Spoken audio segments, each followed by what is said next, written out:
తెలంగాణ రాష్ట్ర ప్రభుత్వ విశ్వగురువు బసవేశ్వరుడి సూచనలు పాటిస్తూ ఆయన చూపిన బాటలో పయనిస్తున్నదని రాష్ట్ర ముఖ్యమంత్రి రేవంత్ రెడ్డి అన్నారు. సంగారెడ్డి జిల్లా జహీరాబాద్ నియోజకవర్గంలోని హుగ్గెల్లి చౌరస్తాలో బసవేశ్వరుడి విగ్రహాన్ని సీఎం ఆవిష్కరించారు. రాహుల్ గాంధీ 150 రోజుల పాటు 4000 కిలోమీటర్లు పాదయాత్ర చేశారని, ఆ యాత్రలో భాగంగానే బసవేశ్వరుడి సూచనల మేరకే కాంగ్రెస్ జనగణనతో కులగణన చేయాలని ప్రకటించిన విషయాన్ని గుర్తు చేశారు. సామాజిక వర్గాలకు భాగస్వామ్యం కల్పించడమే లక్ష్యంగా ప్రభుత్వం పనిచేస్తుందన్నారు. బసవేశ్వరుడి సందేశమే ఇందిరమ్మ రాజ్యానికి సూచికగా భావిస్తున్నామన్నారు. వారి సందేశాన్ని తీసుకుని సామాజిక న్యాయం అందిస్తున్నామని, భవిష్యత్తులో కూడా ఇదే స్ఫూర్తితో ముందుకు సాగుతామని రేవంత్ రెడ్డి స్పష్టం చేశారు.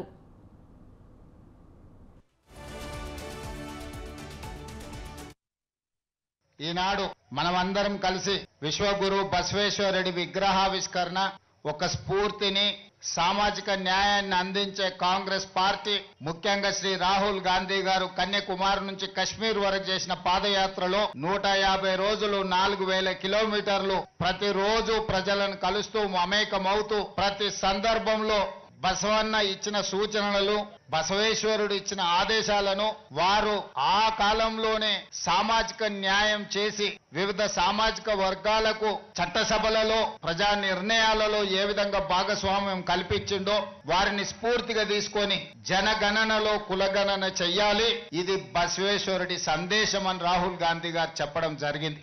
ఈ రోజు కాంగ్రెస్ పార్టీ రాహుల్ గాంధీ గారు అమలు చేయదలుచుకున్న సామాజిక న్యాయానికి ఆనాడే పునాదులు వేసి ఆ తర్వాత తరాలు జ్యోతిరావు పూలే, డాక్టర్ బాబాసాహెబ్ అంబేద్కర్ సరసన బసవేశ్వరుడు నిలబడి ఈ రోజు ఈ దేశం యొక్క నిర్మాణానికి వారిచ్చిన సూచనలు, వారి సందేశమే ఈ రోజు మన ఇందిరమ్మ రాజ్యానికి, మన ప్రభుత్వ పరిపాలనకు ఒక సూచికగా భావిస్తూ వారి సందేశాన్ని తీసుకొని మన ప్రభుత్వం ఈ రోజు సంక్షేమ పథకాలు అమలు చేయడమే కాకుండా సామాజిక న్యాయాన్ని ఈ రోజు అందించాలన్న లక్ష్యంతో పనిచేస్తున్నాం. నాకు ముఖ్యమంత్రిగా బసవేశ్వరుడి విగ్రహావిష్కరణ వారి జయంతి సందర్భంగా కూడా నేను రవీంద్ర భారతిలో మిమ్మల్ని అందరినీ కలుసుకోవడం జరిగింది. వారి స్ఫూర్తిని మనం చర్చించుకోవడం జరిగింది. భవిష్యత్తులో కూడా మన ప్రభుత్వం తప్పకుండా బసవేశ్వరుడి సూచనలను, వారి ఇచ్చిన సందేశాన్ని తీసుకొని ముందుకు వెళ్తుందని తెలియజేస్తూ మరొక్కసారి ఇంత అద్భుతమైన బసవేశ్వరుడి విశ్వగురు బసవేశ్వరుడి విగ్రహాన్ని ఆవిష్కరించిన